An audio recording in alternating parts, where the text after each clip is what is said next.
Hello everyone, welcome to Marketing 452 International Marketing. This is chapter 15. In this chapter, let's talk about how to manage your global advertising. Okay? Global advertising management. Okay? In chapter 15. Okay? The learning objectives of this chapter include list both the advantages and the special requirements of standardized campaigns, advertising campaigns, define the global theme approach to advertising, and explain how it differs from a totally standardized campaign. Okay? Explain the market and cultural limitations on the advertising message or on its execution. Okay?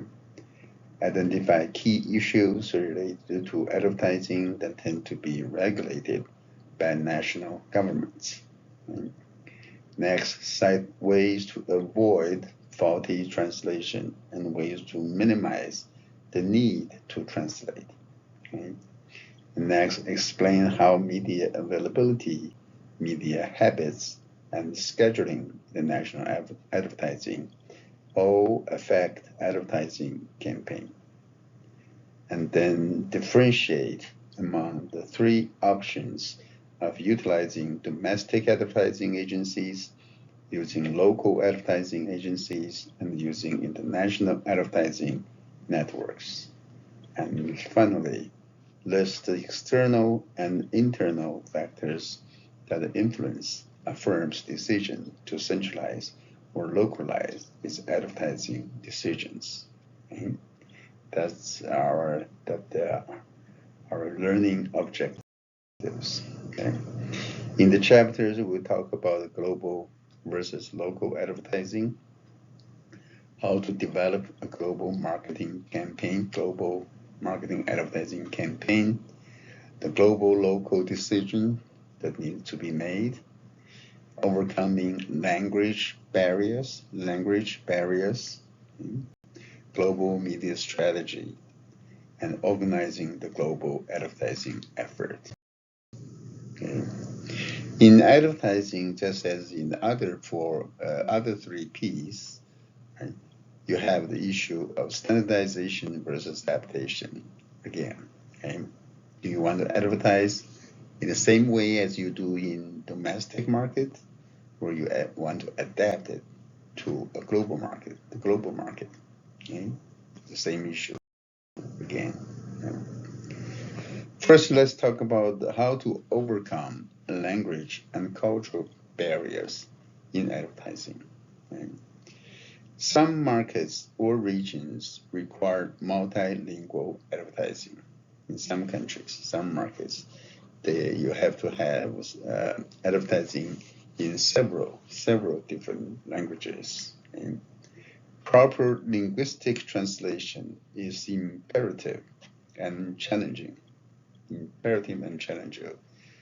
Those of us who speak a second language and may understand this very well. Right?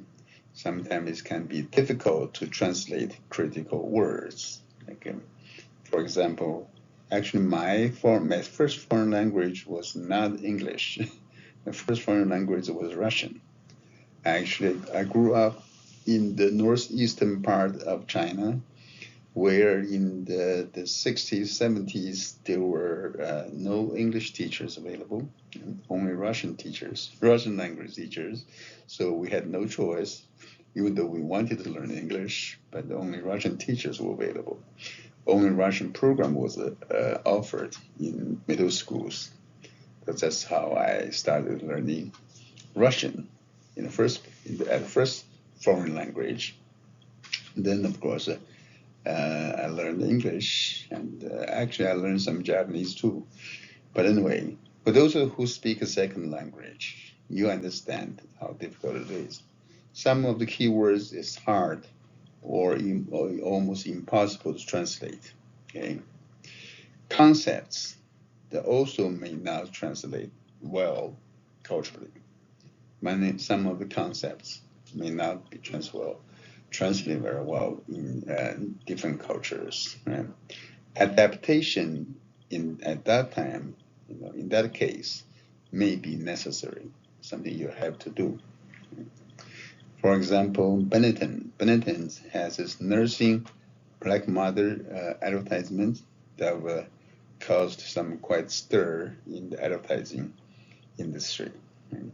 FedEx used naked soccer players in the advertisement.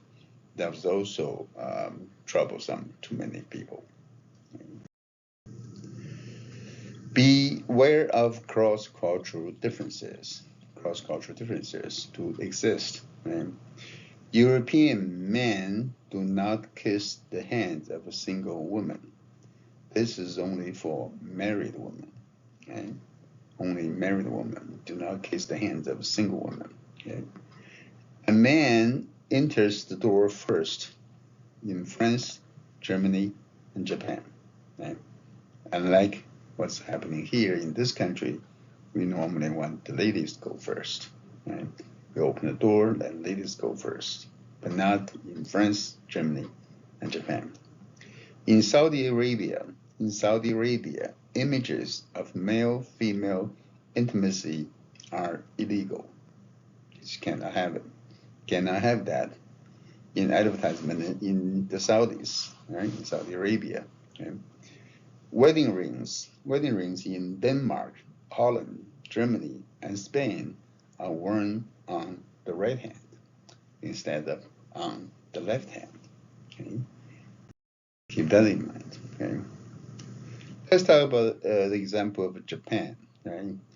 Japan is called the land of the soft cell, right? Soft cell, right?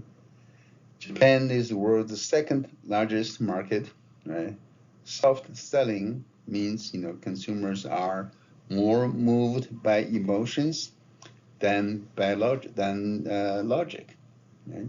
So you better persuade the Japanese consumers by emotion rather than logic and logical reasoning. Okay? In Japan, they rarely mention price.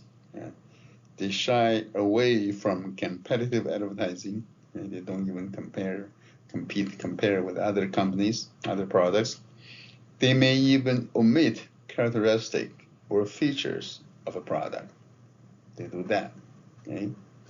And also, this is also common in other Asian countries. Many Asian countries are like that. So it's a country or land of soft selling, soft sell. Okay, that's in Japan.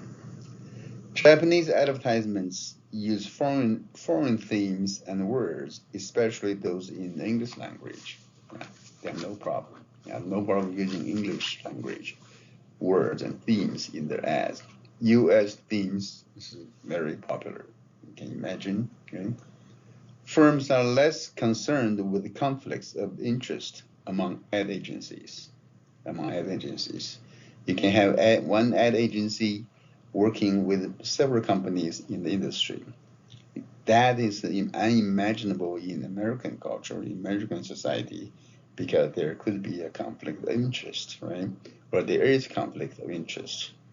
But the Japanese companies are less concerned about that. They feel like maybe this agency is good at working for this industry, for other companies in the industry, might as well be a good one to work for me. Right? That's just their mentality. Okay? English is not as universally the same. Okay? Well, I'm sure if you ever go to Great Britain, go to London, you notice that. Okay? In American dialect versus British dialect, we have very different words, vocabularies, right? What we call apartment, the British call it flat, right? We call appetizers, they call starter, right? Well, we use starter too, right? What we call an attic, they call it loft, right? We call baby carriage, they call pram, right? The trunk of a car is boot in England, right? We call it college, they call it university, we call it commercial, they call it advert, we call it cookies, they call it biscuits, we call it doctor's office, they call it surgery. Right? English versus English. Right? And we say we make a decision. They say they take a decision. Take a decision. We say pantyhose. They say tights. We say paper towel. They say kitchen towel. Right? We want to rent apartment. They said to let apartment. To rent, to let. We call the realtor. They call it estate agent. Right? We call stove. They call it cooker. Right? What we call cooker is like a rice cooker. It's different. It's a different thing. Right? We call sweater. They call it jumper. We may use jumper as well. We call it washcloth. They call it flannel. We call it yard. They call it garden. They call it garden. Okay? This is even English. British was American English. Okay? There are regulatory challenges in international global advertising. The types of product that can be advertised vary from country to country. The type of appeals that can be used, what type of appeals that can be used in advertising varies. And also times that certain products can be promoted. It's different.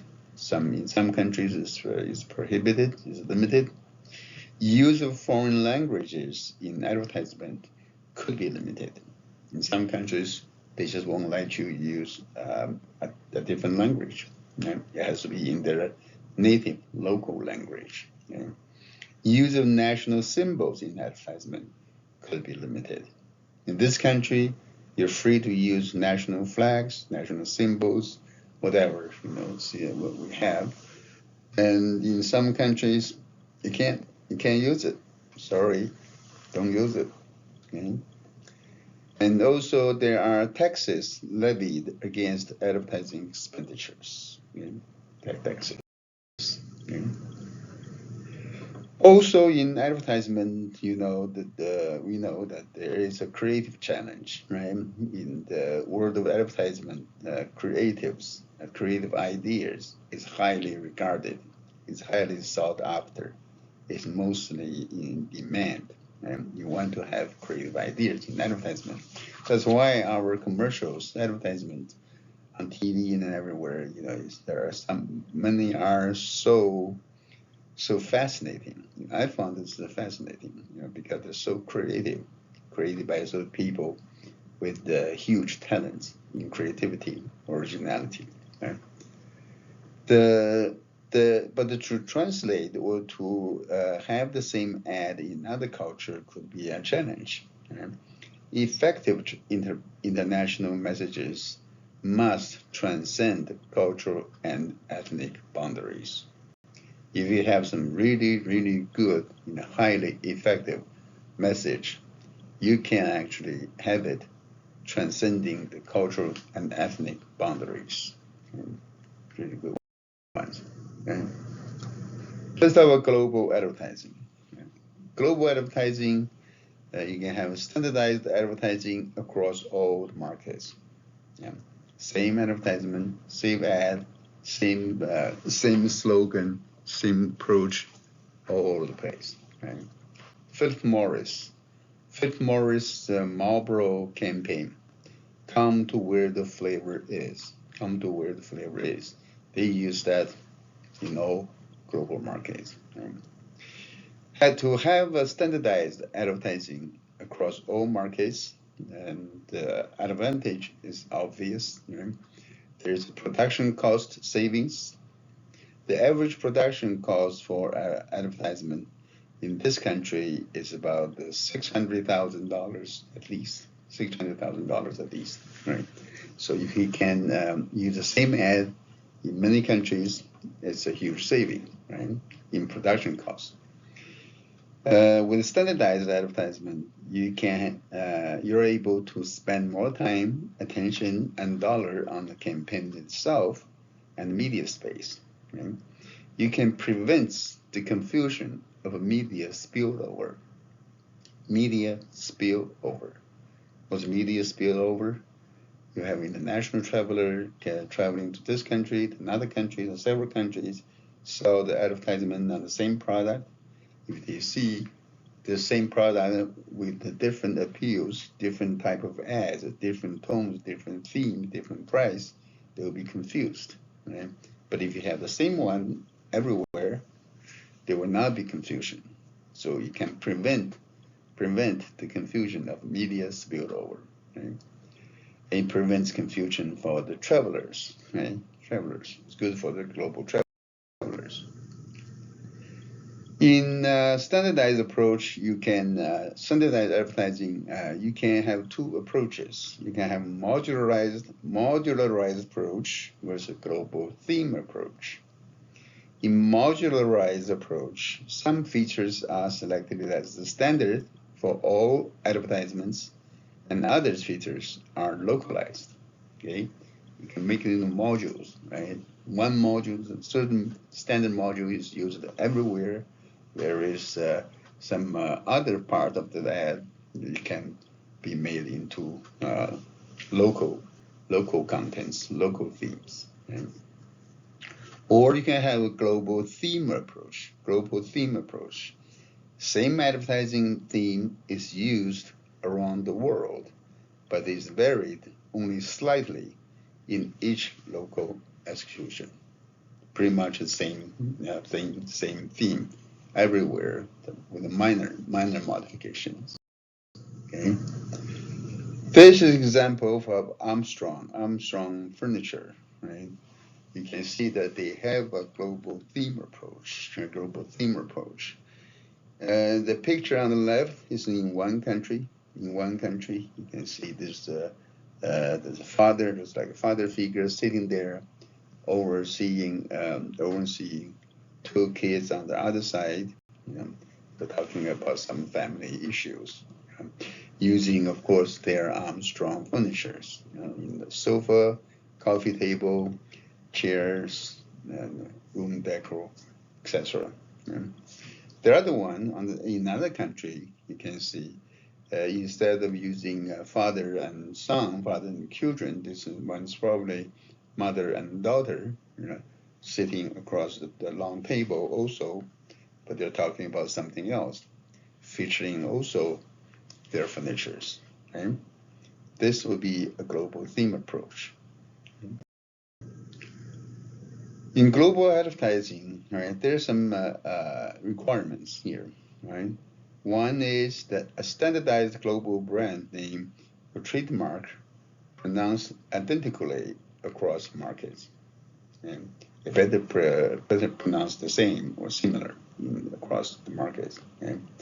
You have to take into account product life cycle stage differences across markets. Okay? You want to make sure the countries are pretty much in the same stage, on the same stage or similar stage across different markets, right? Remember the life cycle stage of product, right? From introduction, growth, maturity to decline, right? If one is in, for example, in the introduction, the others in decline, that's probably not going to play well with standardized advertisement. Okay? And three, similar consumer attitudes towards brand and product across markets. Hopefully, the consumers from different countries may think of your company or your product similarly. Then you can use the same one. Right? There are some unique challenges may require tailoring, like the case of Skoda in Great Britain. Right? You have to do some tailoring, with some special, unique challenge. Right? Here are the top spenders spending of advertisement in selected countries. You can see the number. This is the older number, older data, but just give you an idea here. Okay, like see, for example, U.S. we have 180,000 millions, $180 billion yearly in spending. Right, that's highest. Our per capita is about $616. meaning that the advertisers spend $600, $600 on each and every American, right? That's a lot of money to spend on us, hoping we're gonna spend money to buy the product, right? You can see the higher numbers here in China is 18 billion, but per capita is only like $14, $13, $14.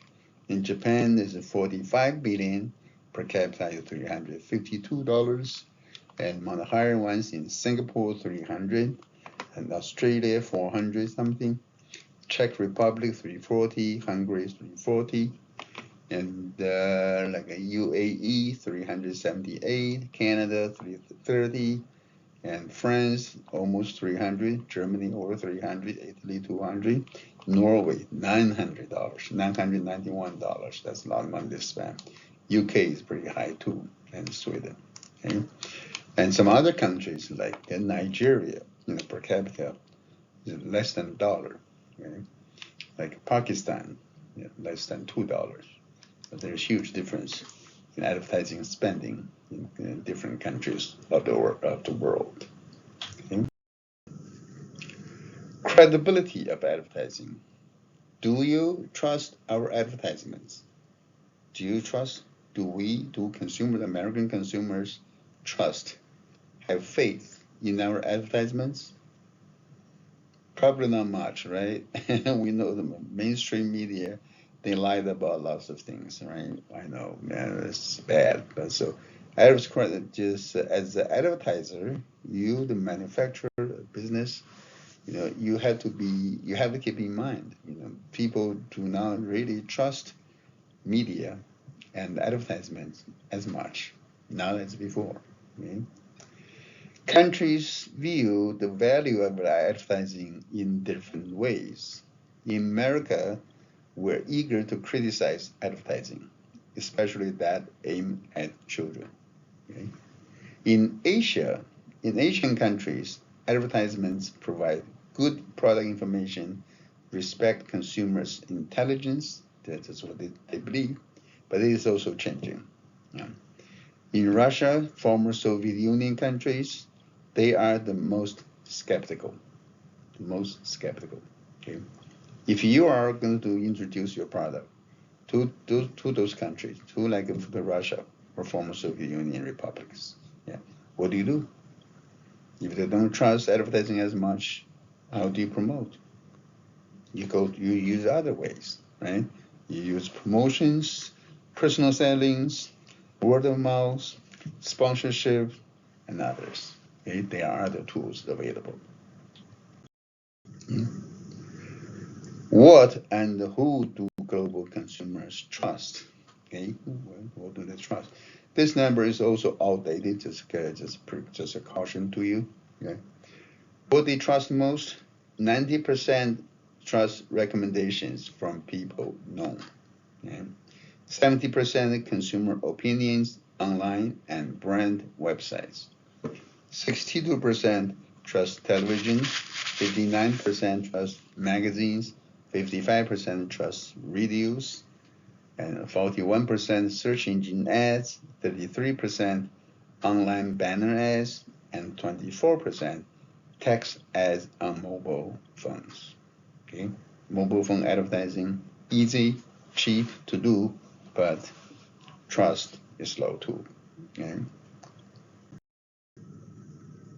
Not all advertising is on TV. Right? Keep that in mind. You can advertise on things other than television. Okay? There are outdoor advertisements, outdoor ads, like this one here, billboards and other things like balloons, blimps, right? Outdoor advertisement. There are radio ads. Radio ads is cheap, easy to make, quick. Right? Well, there is a print media, newspapers and magazines. There is a cinema advertisement, advertising in cinema, right? In movie, before and after movies. Right? There's an advertisement on van and loudspeaker, on vehicles, van, on the side of a van with big TV or just loudspeakers. In some countries, it's allowed. You can just speak loud, or play something loud to promote your product, right? On the truck, on the street, elevator advertisement, right? Direct mails, flyers, and packaging. Don't forget your packaging. That's your one good place. Okay? What's shown here is a telephone booth ad in Cordoba, in Spain. Okay, particularly important for developing country markets. You should consider other media, other advertisement. Okay? Taxi Mart in the United Kingdom. Right? They sell ads on taxi cab in the UK. Taxi cabs. Right? The different types. There's outside taxi along the double doors, full width of the car, or all over the car. Right? Inside the taxis or on taxi receipts. Okay? The difference from other outdoor ads in mobility, target market profiling. Okay? That's market. Media availability. They are global media. Right? Global media available for you to advertise on. For TV networks, you have CNN, BBC World, ESPN, MTV, satellite stations, etc. Print ad, you have The Economist, the magazine, Fortune magazine, Times magazine, Business Week, now it's called Bloomberg's Business Week. Right? And on the internet, you can use the banner ads and others. Right? The companies cannot expect to use their preferred advertising medium to the fullest extent everywhere. It may not be available. Right? Keep that in mind. Okay? Top 20 countries in internet usage. Right? China, US, Japan, India, Brazil, Germany, UK, Russia, France, and South Korea. Right? Then Iran, Italy, Indonesia, Spain, Mexico, Turkey, Canada, the Philippines, Vietnam, and Poland. Okay? These are the top countries in internet usage, number of people online. Okay? Another thing you have to keep in mind is the media habit of people, right? Ownership and the usage of television and radio and the readership of print media vary considerably country to country. Right? There is the income effect, right? There is the income effect, right? There's also the impact of electronic media diffusion in the developing world. Okay? Media habits, right? This table shows advertising spending of major media for selected countries. Okay? You can see in Argentina, for example, lots of on TV, a little bit on radio, lots on print, and a little bit on cinema, outdoor, and online. Okay, whereas in Australia, right, online there's a lot, 13, right, and TV, then print, and radio. Okay, in Brazil, right, similar to Argentina. In Canada, similar to Australia. China, you can see that China virtually little on cinema, but a lot more on TV and on print. Okay, and you can see the difference in different countries. Which countries spend more percentage-wise on TV? The highest one seems to be Mexico, 68%. Right? On radio, Kenya is big on radio. Right? In print, 57 in Egypt, 62 Germany, and even 80% Nigeria. Okay? And cinema, Argentina is big, and France is big, India is big. Pretty much that's it. Right? Poland. Outdoor, China is big on that, and so is France. And online, Australia 13, Canada 14, and Japan 14, almost 15%. That's the media habits of different countries. Here are more countries. Right? For the U.S., we spend a lot on TV, a lot more on print, but also have some online and others. Okay, and others. Selecting ad agencies. Okay, selecting ad agencies. You can have your advertisement done by your internal, advertising department within your marketing division of your company. You can do that, and also you can use domestic agencies. Right? You can use agency to handle your advertisement. You can use the same advertisement for your domestic market. You use the same agency overseas if they have an international presence as well. Right? Domestic agencies, when firm first goes international, typically they turn to their domestic agency for help. Okay? But smaller agencies typically do not have international experience. You keep that in mind, right? Then you may want to use a local agency, or local agency in the other country. They understand local environment better. They create targeted advertising better. But it can be difficult to coordinate across several markets if you use several local agencies in different foreign markets. Right? Keep that in mind. Right? There are international advertising networks where it can be difficult to be global and local. Instead, many companies have formed alliances to serve clients globally with a local experience and expertise. Okay? What you should consider in selecting your ad agencies. Okay? The role of ad agencies. What do they do? What kind of things can ad agency do for you? Right? They can do account management. Each account is a company, is a client. Do account management. They provide creative services to come up with the creative idea in advertisement. In the picture, looks like the Budweiser beer ad on a subway train in China, somewhere in China. Right? They can do the media planning and buying for you. Plan for different media outlets, media vehicles, and buy the media for you. They may have huge buying power to save you some money. Okay? They can do the research and account planning, etc. for you. I think pretty much that's all I have.